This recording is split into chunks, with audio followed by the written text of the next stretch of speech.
Yeah, that was fine. Hey, Kimon, how are you doing? Hello, good afternoon. If you would please mute yourself. We're actually going to get started in just a few minutes. We were waiting.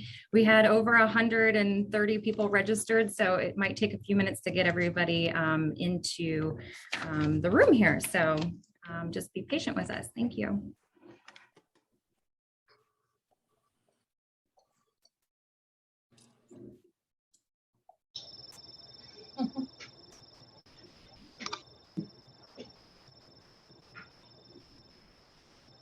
If you're just joining, if you could go ahead and mute yourself. We're going to get started here in just a few minutes. We're just letting everyone in.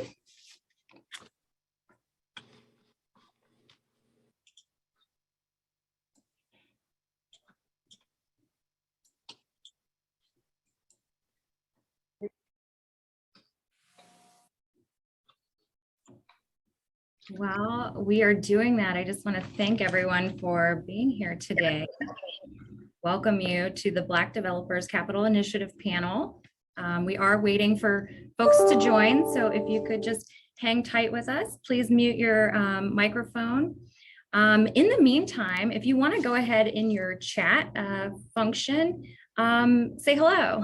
Where are you from? Maybe what you're excited to learn. If you already have burning questions, we are going to have a Q&A at the very end, and we'll be taking those via chat. So, you know, feel free to jump on the chat and start getting engaged now.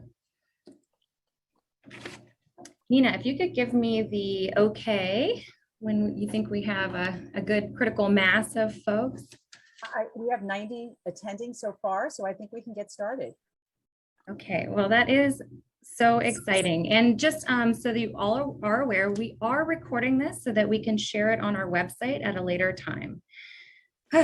So welcome again. Thank you so much for being here, and thank you to our panelists.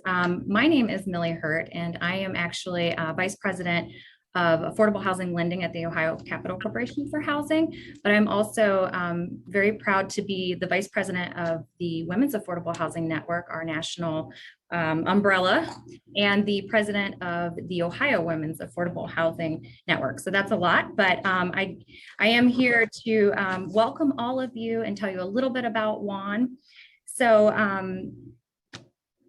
again, we thank you for joining today's panel discussion about the Black Developers Capital Initiative. And we're so grateful for our panelists for taking time on this final day of Black History Month to share the story of how this $75 million fund came to be. WAN is deeply committed to equity for all in our industry and beyond. So this was definitely something that we wanted to share with our members. We know that within the affordable housing industry, we have our share of inequalities and underrepresentations, but we also have some of the most passionate, intelligent, driven people that you can imagine. So we know when we come together, we can really make amazing things happen. And I think today's panel is truly a testament to just that. Before I introduce the panelists, I'd be remiss and I'm trying to run both things here, I apologize. I would be remiss if I didn't thank our sponsors, which you can see now on your screen. Without their generous support, we obviously could not pull off, you know, putting together a growing national organization. So again, we thank them for their support.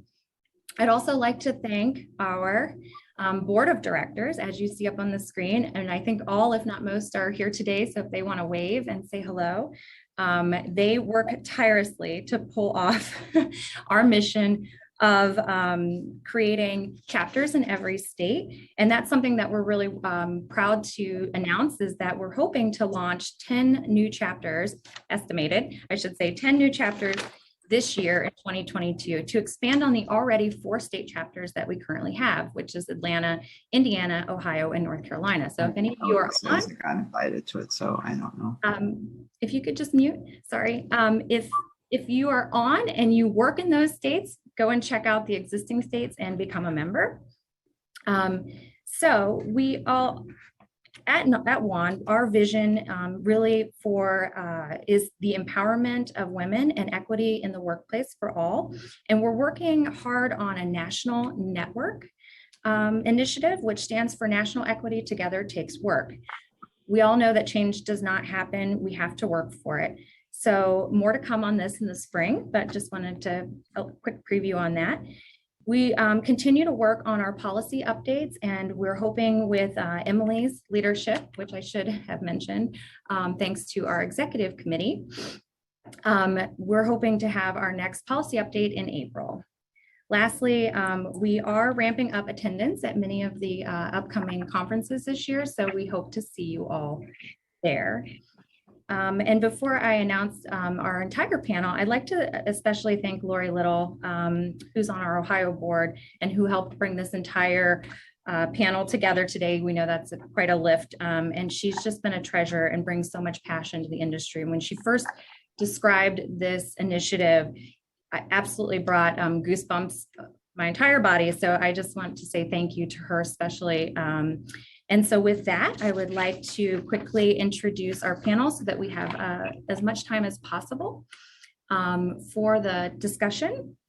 We have Susan Green, who is Senior Vice President of Bank of America, LaToya Kyle, Market Director for Low Income Investment Fund, Anna McNeil with the Urban Investment Group of Goldman Sachs, Raven Thompson is with the Development Manager at the Benoit Group, Carolyn Smith, VP of Strategic Communications for the Low Income Investment Fund, and Lori Little, President and CEO of the National Affordable Housing Trust. I'm going to kick it over to Carolyn Smith, who is our moderator for today. And again, I just want to say thank you for everyone's time. Yeah, thank you so much, Millie, for that introduction. Let's hop right into some of the questions that we have for our various panelists. First, LaToya Kyle, Beller-Liffer, Southeast Market Director. LaToya, can you give us some background on your career in affordable housing finance and how it brought you to LIFT and also the creation of BDCI?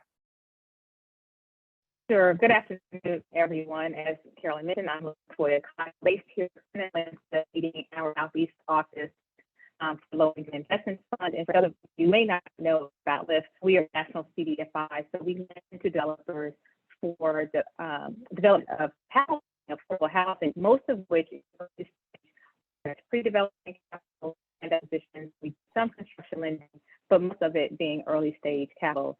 I've been in the affordable housing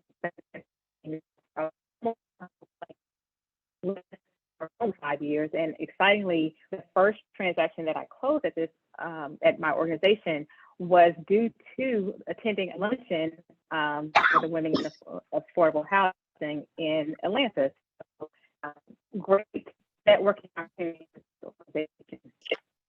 As I mentioned, I've been here for 5 years, and our organization began having conversations prior to 2020 about social justice and racial equity and what that meant for our organization, what it meant for the communities that we serve, how we wanted to make an impact in that area. And as we all know, that in 2020, there was kind of a new realization about what equity meant in our society. You can everyone just mute really quickly? Sorry about that, LaToya. No worries. So we were already having these conversations about race and equity, and with the what we were seeing of the unrest in our society, we began to have even deeper level conversations about our organization. And we began to review our clients. We talked about what in our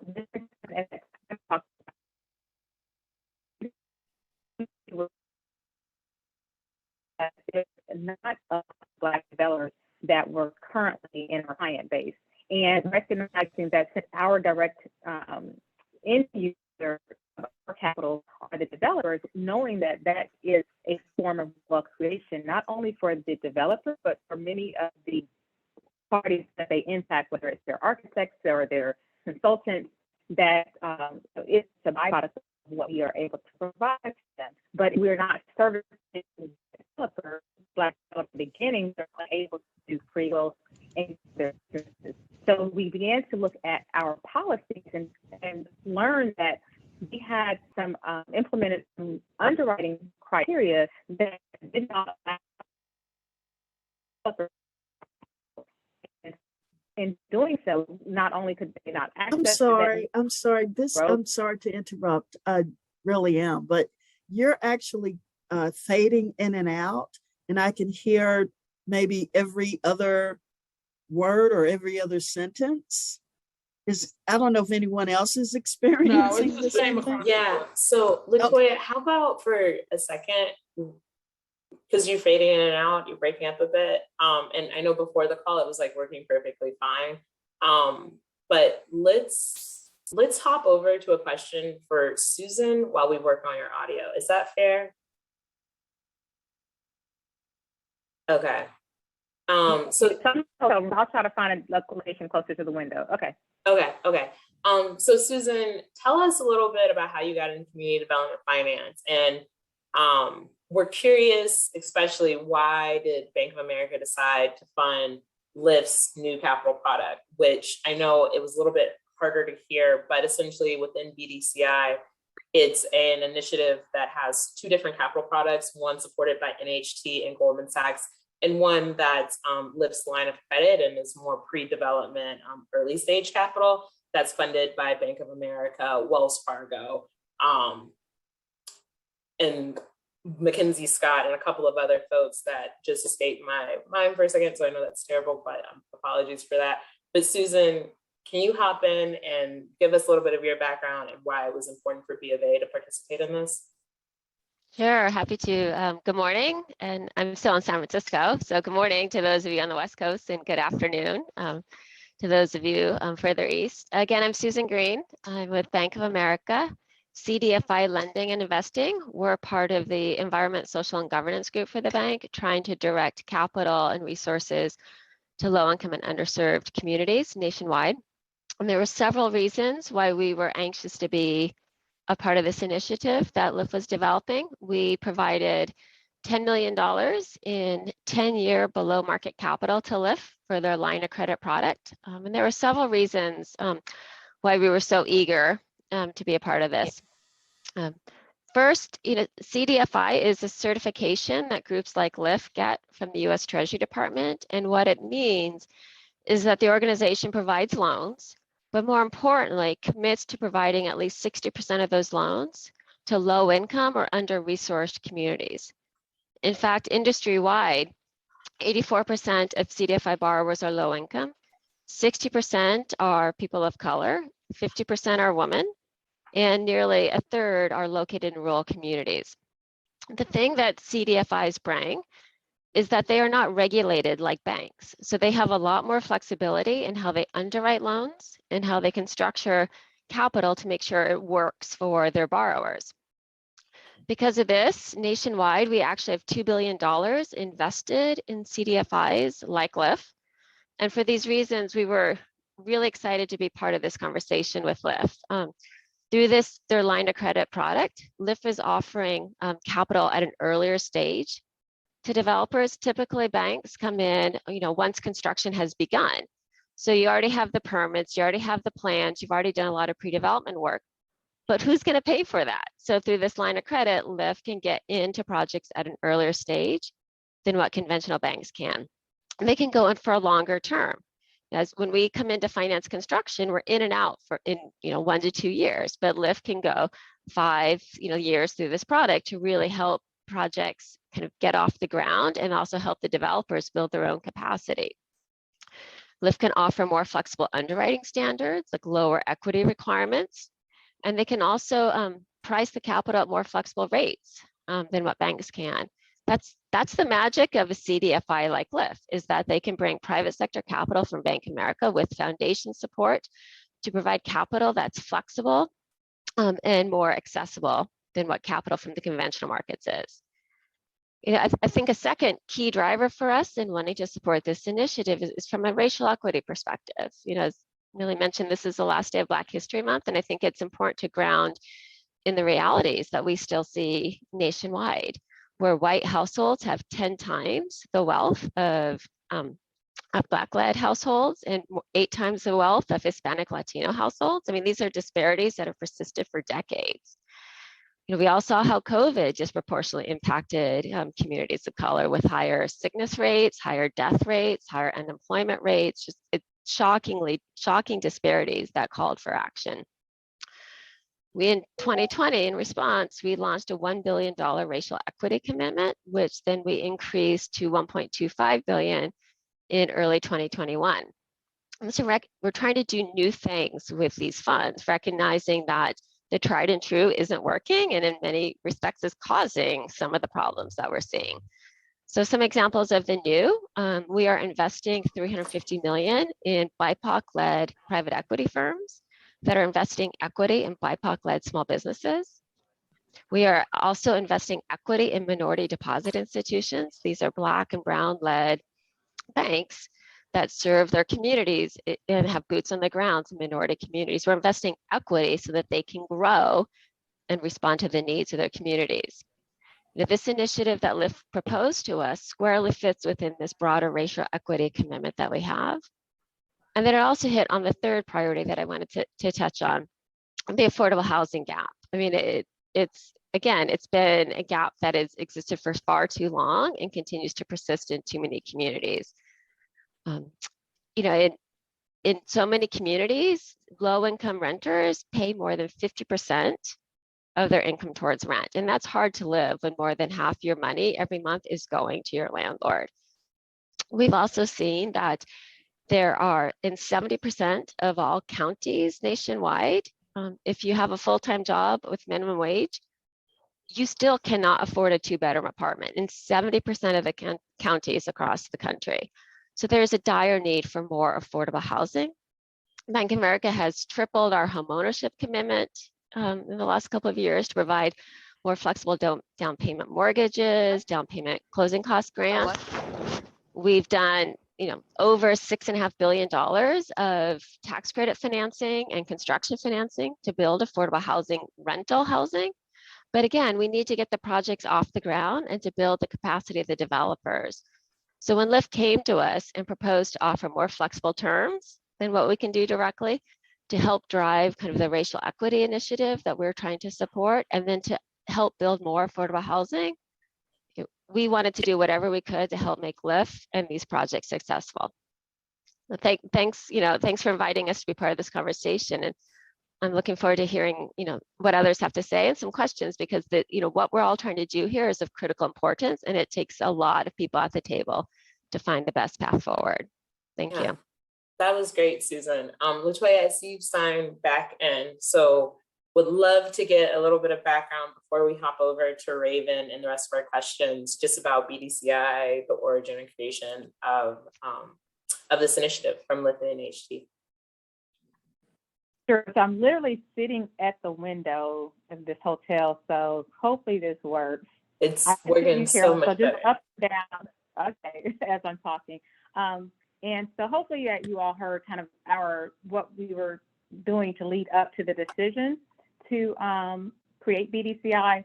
But what I'll tell you is it came from staff input as well as our clients and prospect engagement. And what we learned, and probably what we knew, is that access to capital is challenging, and that early access is greatly challenging for these projects, especially if those individuals or those organizations are new or fairly new or have not built up a balance sheet that could support traditional underwriting standards.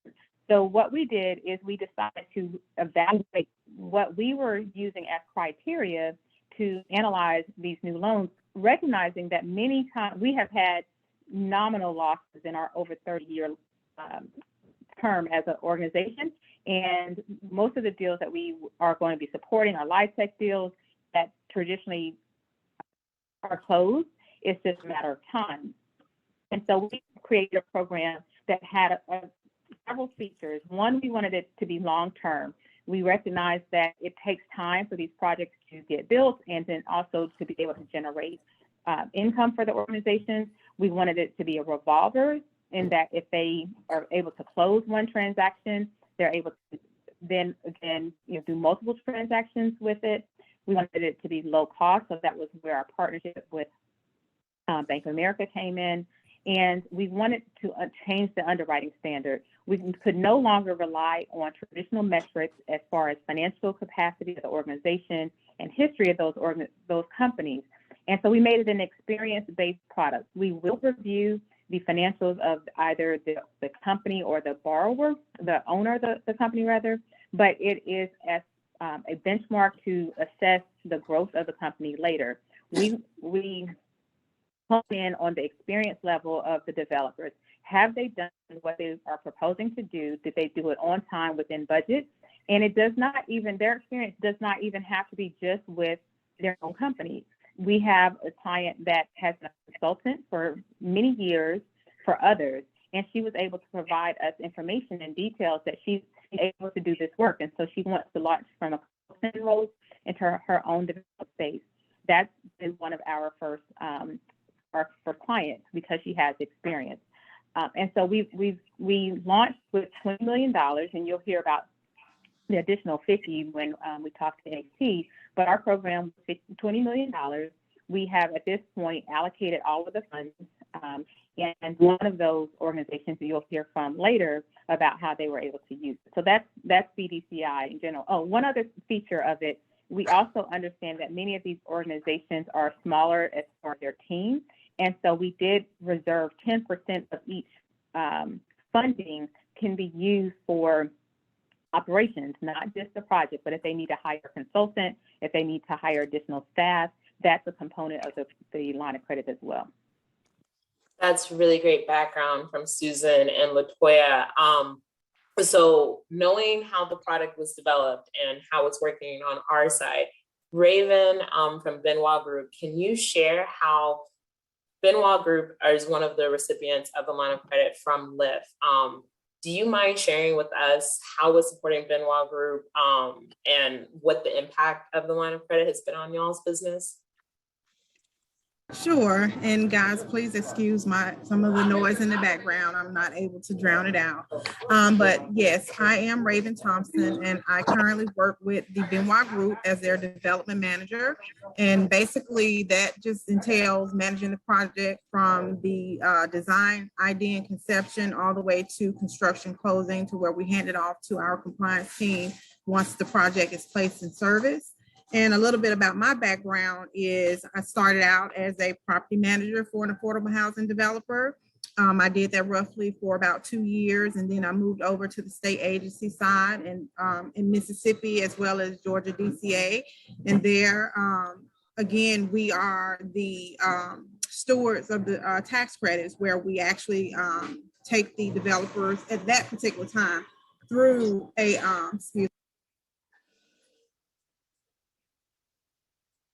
sorry, someone is getting a smoothie done. But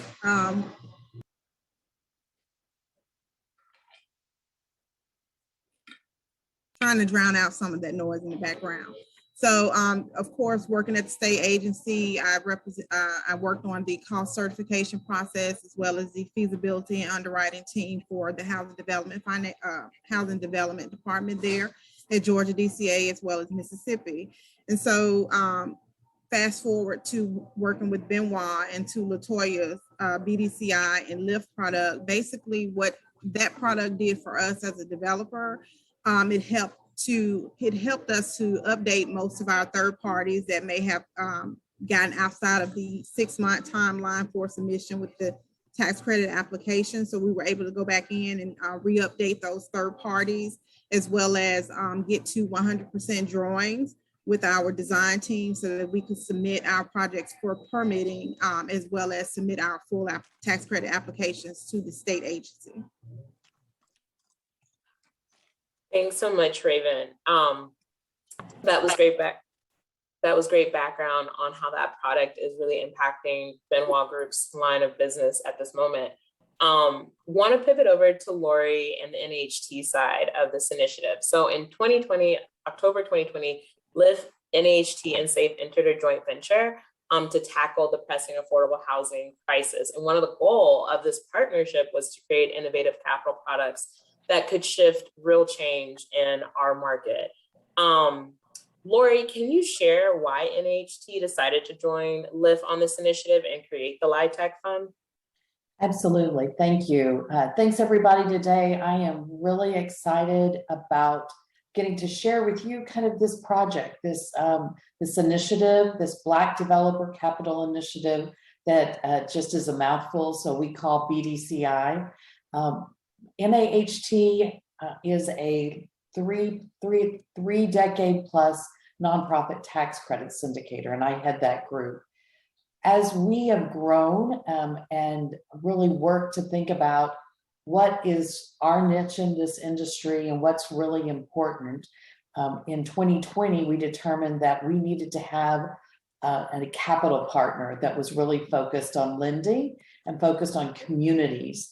And so in October of 2020, NAHT became a joint venture of two organizations, LIF, the Low Income Investment Fund, and a group called Stewards of Affordable Housing for the Future, SAVE, which is a collaborative of 12 national nonprofit developers.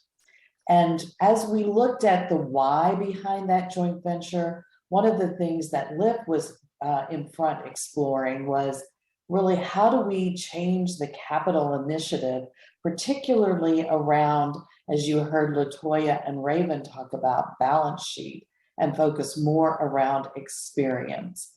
And SAVE at the same time, while its members did not have a balance sheet, they realized that they had been blessed and been fortunate from decades of support and start. So they had experience, but they had a strong balance sheet.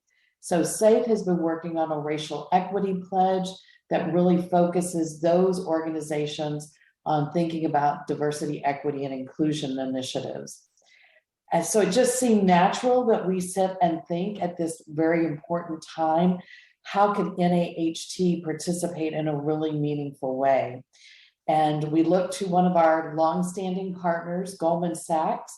We have done numerous deals with Goldman Sachs. They were, and you'll hear from Anna in just a moment, they were on their own review of internal processes and thinking about how they at this time can really help support and wealth build Black-owned and Black-led organizations. And so we came together and said, we want to be a companion piece to this enterprise loan effort and support those projects being led by those organizations receiving that enterprise capital.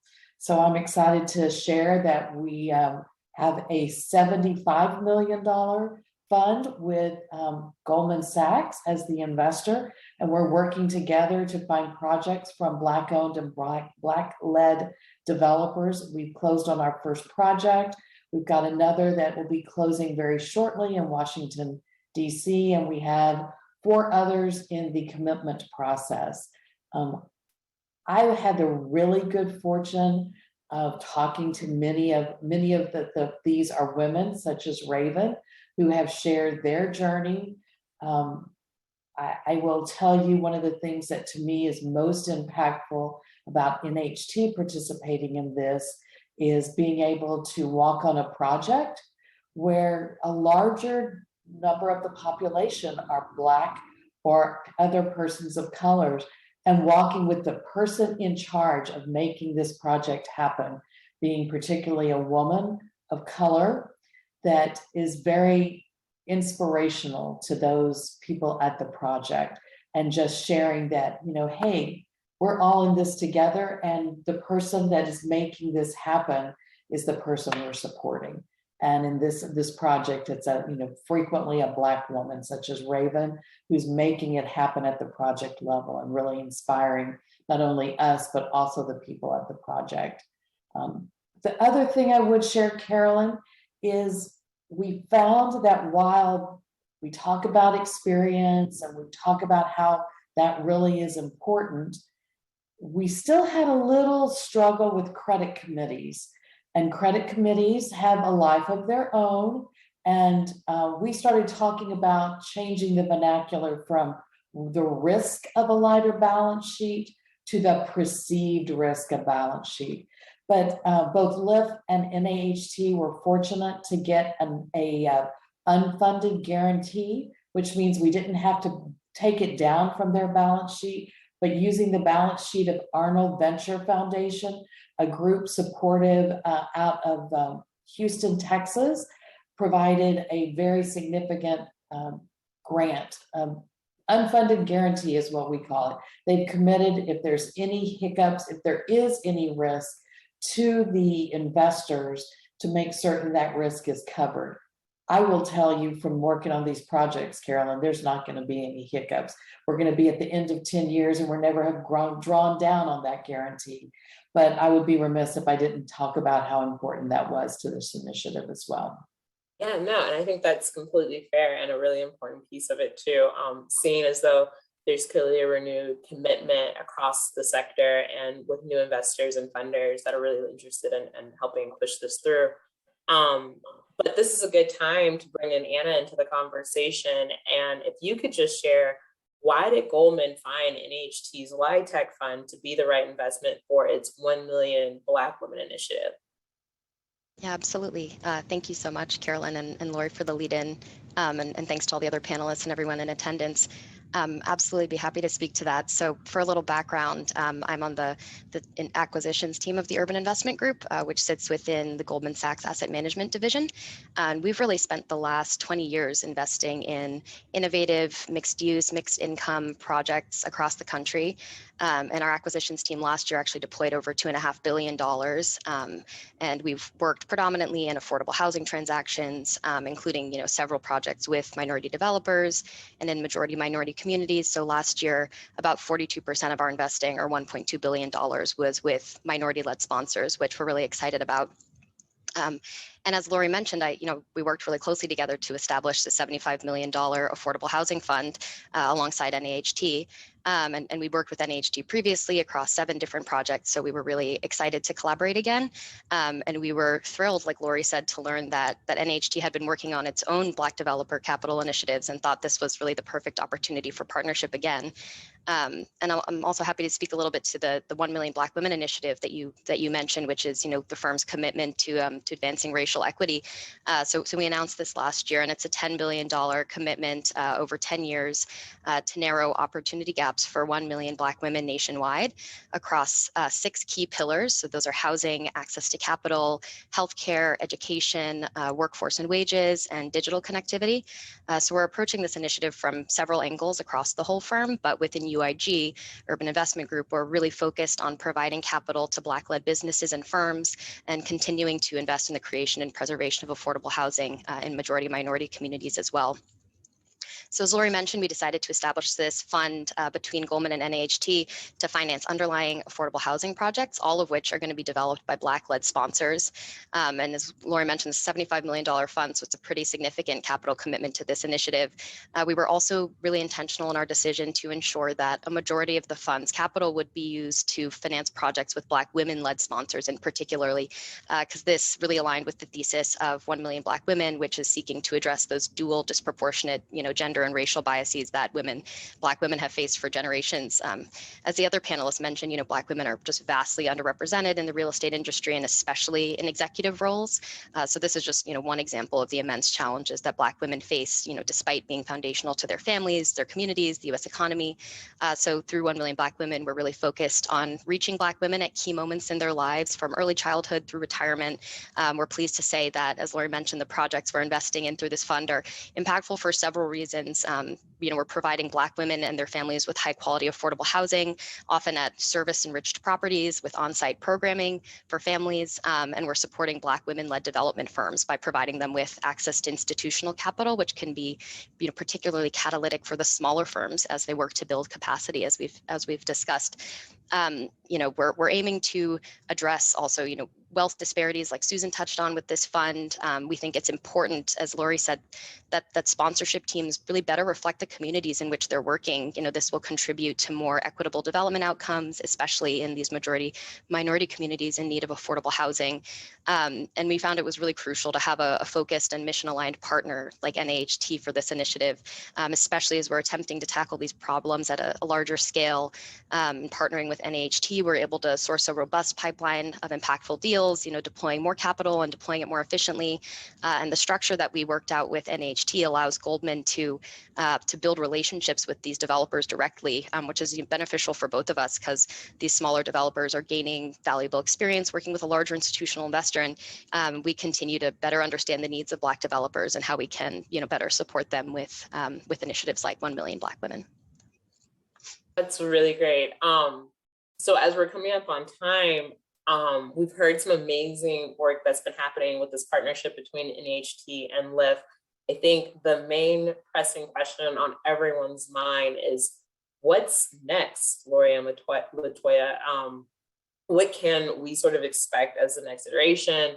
Or are there any ideas or plans that you all can share with us? Latoya, I know since you kind of just came back on, I'd love for you to kick it off if you have anything to share. Sure. So our goal at LIF would be, one, to continue to expand the program. We recognize $20 million seems like a lot, but it goes really quickly, and we have been inundated from potential borrowers for this type of capital.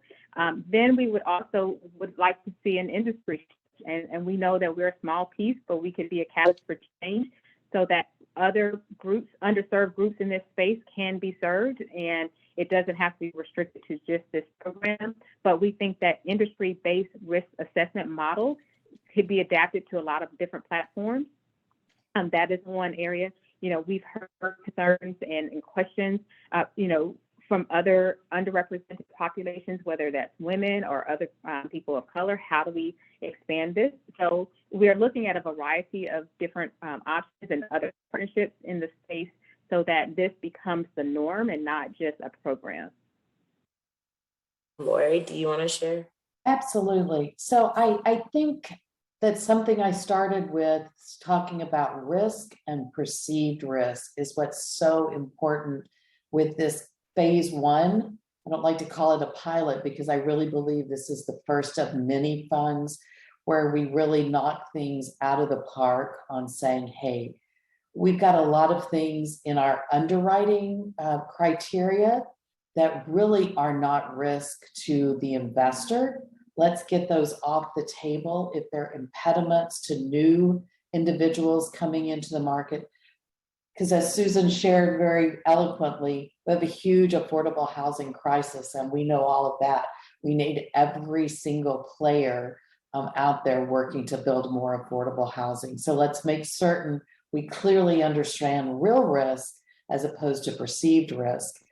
I'm anticipating that as NHT moves into a multi-investor fund platform, that there will be a component of every one of our multi-investor funds that will be focused on racial equity and bringing in and building up new developers. So I think all of us as syndicators, as investors, as developers should challenge ourselves on how to make what we do more inclusive, risk adverse for the investor, but not to the extent that we leave people out. And that we bring new and young faces to the table every day to address this crisis. That's awesome. So that was all the questions that I had for the panelists.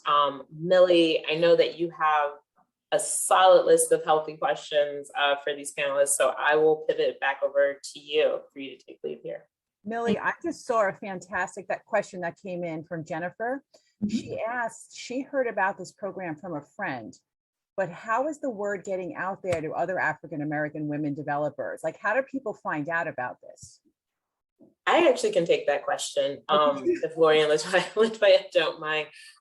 So currently, at least on LIF's side, all of the capital has been allocated.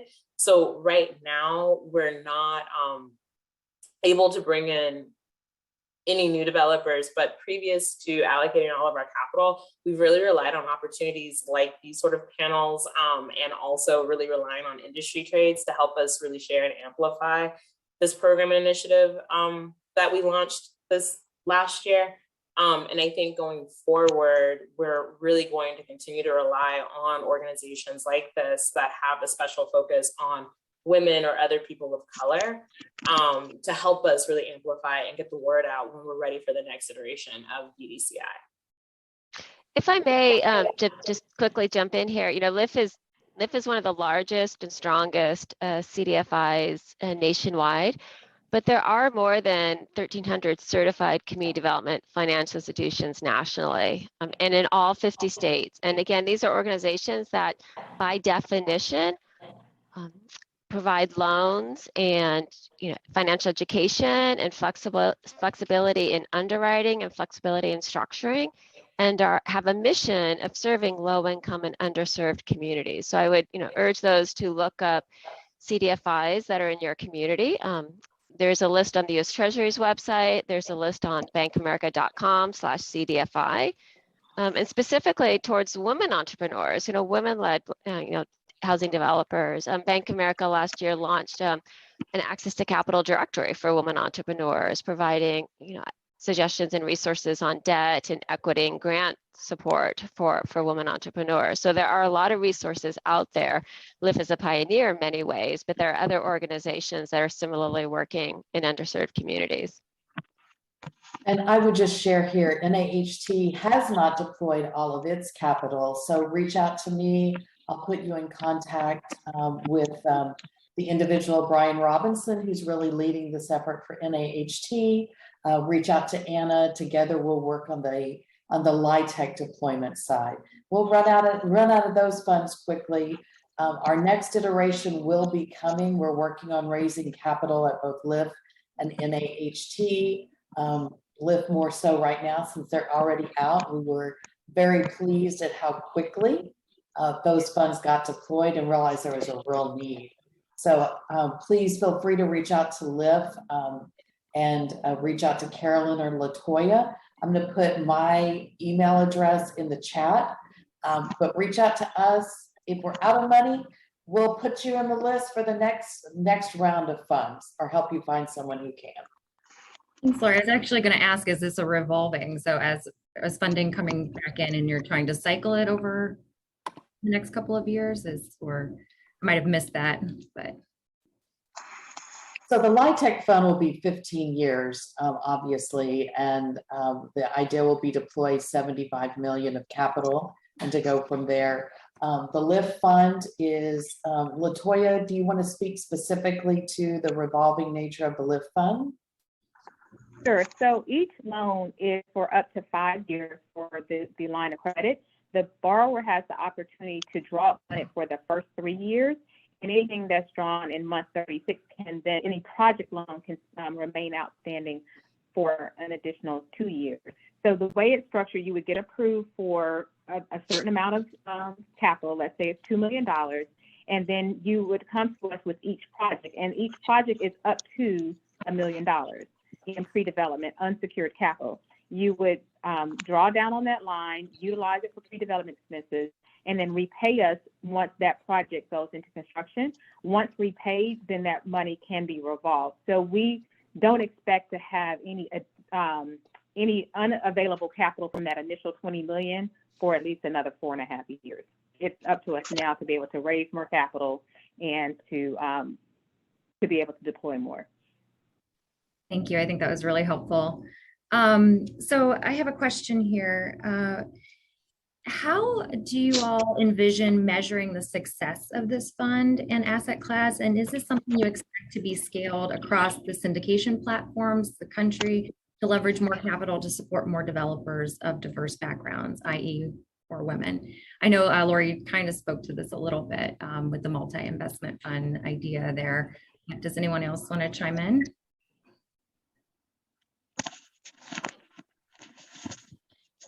Well, one of the things please go ahead. Lori. Lori. So I was just going to say, one of the things we are doing at both LIF and NAHT with our investor partners is obviously working to track outcomes, track that these projects perform at the levels that they have been promised in their closing. And so we will be providing ongoing support to those organizations, as well as reporting back to investors on the outcomes of those efforts. So right now, the specific outcomes are really performance-based of the project and delivering the developers delivering the projected returns as expected. And then it'll be up to LIF and NHT and the developers that are a part of that to get that word out to investors that these were safe, sound, and really quality investments. I had another interesting. And additionally, on the LIF side, we have created impact measurements where, as I mentioned, we don't underwrite the financial capacity of the organization, but we just track it because one of the objectives is to grow the business. So we looked at them at inception and we want to see kind of where they're trending to see if that measures out. Another outcome of this is LIF created a new position, that is Director of Equity and Diversity, look at additional program products that may be needed. So add that we are a national organization. We're based in California. Therefore, we represent a lot of different ethnicities and a lot of different populations.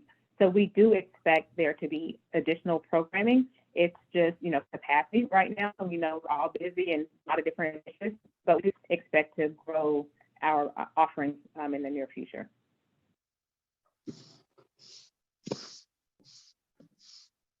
Millie, I had one other interesting question come in. Carmen asked, is there a minimum project size to be considered for this program? So on the LIHTC side, we have the first project we closed was around $12 million. The next project we're closing is just around $5 million. So there's not a minimum size. I think, most syndicators would share and most investors that when you drop below about 5 million of equity, it becomes much harder to just get the deal done. And so we like to see deals at least at 5 million. That lately hasn't been a problem for those of you developing. It seems like with increased development costs, I have not, in the last year, I've seen more deals over 20 million than I've seen, I think, in my total career put together. I think that and in this game, please go ahead, Latoya. No, that's why we don't have minimums on our product, but our product does have a liquidity maximum because we wanted to make sure that we were getting those organizations and those companies that were not on the emerging scale first, will be able to access other sources of capital. And from Bank of America's perspective, I mean, this is one of the reasons that we want to work with CDFIs like LIF is we don't design the terms, we don't design the product. We support the organization and then get out of the way because LIF is closer to the needs of the market. And what we're trying to do here is bend the market to meet the needs of LIF's borrowers and intentionally go deeper with lower minimums, as Latoya mentioned, and more flexibility in how projects are underwritten to get smaller projects and to get smaller developers, off the ground so that larger and bigger projects can eventually be developed, but to support the smaller needs so that all have access to capital on affordable terms. Susan, since you're talking, I had kind of a question. Bank of America has a huge DE&I commitment. What are other things that you are doing in the space? And I'll pitch that to everyone, but if you want to answer to that. Sure. When we launched the Racial Equity Initiative, that I mentioned back in 2020 and expanded it in 2021, the pillars were jobs, small business development, and access to capital, and healthcare. I mean, we really saw kind of nationwide that the disparities in economic disparities and health disparities just necessitated action. And we're trying to bring new tools and new investments to the table. This is an example of this. We've provided 10-year money, below market interest rates, and with no strings attached. LIF will repay the loan, but that's all of the negotiation between us and LIF is trying to get capital structured differently because the way capital has been structured hasn't worked. We are investing equity in private equity firms that are targeting BIPOC small businesses, providing access to capital where it hasn't flowed before. We are investing in minority deposit institutions. We're providing we're calling MDI saying, would you like an equity investment from Bank of America, unsolicited equity investments to try and build the capacity of all types of developers, financial institutions to try, and healthcare providers to try and get at some of the disparities, to slowly chip away at what has persisted for too long.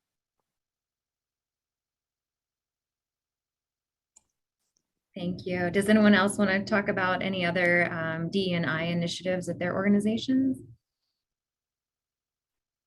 So NAHT has worked really hard in partnership with LIF and with SAFE on trying to think through and be very outward facing on a commitment to do something, to really do something and make certain this is a movement and not a moment.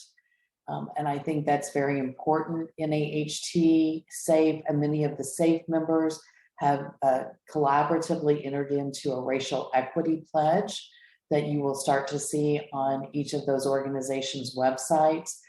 There is a true commitment in particularly the area of finance and development to try to bring in more persons of color and to make certain that we're developing that. SAFE has a network now for individuals in any of its organizations, sister organizations that are persons of color that want to participate in an ongoing work network. And we're just trying to be very thoughtful of what we're saying and looking at specifically credit committee issues and helping our investors work through that, because that, you know, not the DEI issues, but issues that tend to speak to issues of DEI are very difficult for investors to deal with at their committee. So we're trying to be a good support and partner on them on those issues. And Laura, that you're speaking of risk committees, it reminded me, you know, so much of affordable housing finance is project-based. Okay, you know, what's the appraised value? You know, what does the pro forma look like? What's the development budget? But if you know, what LaToya was talking about is through this initiative, LIF is investing in the developers and, you know, improving the developer kind of human and financial capacity in and of it, you know, in and of itself. So it's not just project finance, it's enterprise level finance to try and build the businesses and the developers to then scale up and do more, which I think, you know, that's another innovation that we haven't seen before, because so much of, you know, housing finance is looking at, you know, the bricks and the mortar and the dirt. So it's really nice to see that innovation, and hopeful that it will spark others to do similarly, where we focus on the enterprise, the developer, and then what they need to grow. That's great. Raven, if you're available, we were kind of wondering what's next with your team? What's your next project on the horizon? Do you care to share, you know, what you're working on? Sure. So the reason why I'm in Alabama today, I just submitted a tax credit application to the Alabama Housing Finance Authority. That is for a 143 unit senior independent living apartment community.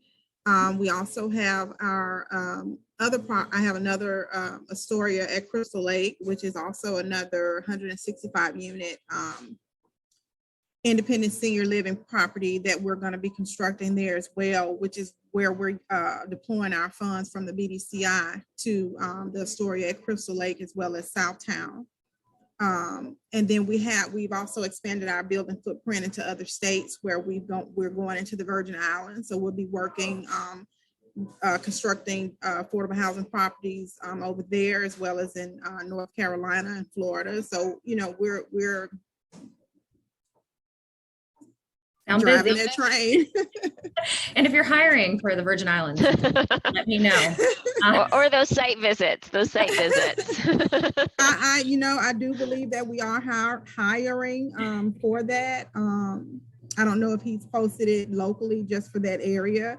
I'll get back to you on that if you let me. Let us know, because the Women's Affordable Housing Network, we are, you know, trying to share out those kind of opportunities as well to our members.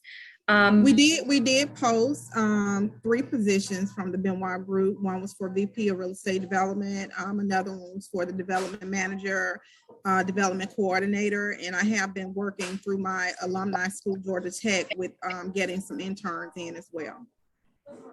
That is awesome. So I actually work for a CDFI here in Ohio. And so this is so interesting to hear. And, you know, all these things are kind of mulling through my head as we work on upcoming grant applications. So it's awesome and so inspiring to see, this amazing group of ladies come together to make this happen. And I know that that's a lot of work and coordination. I would open it up if there's any last questions in our Q&A or final comments. And if not, I would pitch it over to our president for just a quick wrap up then.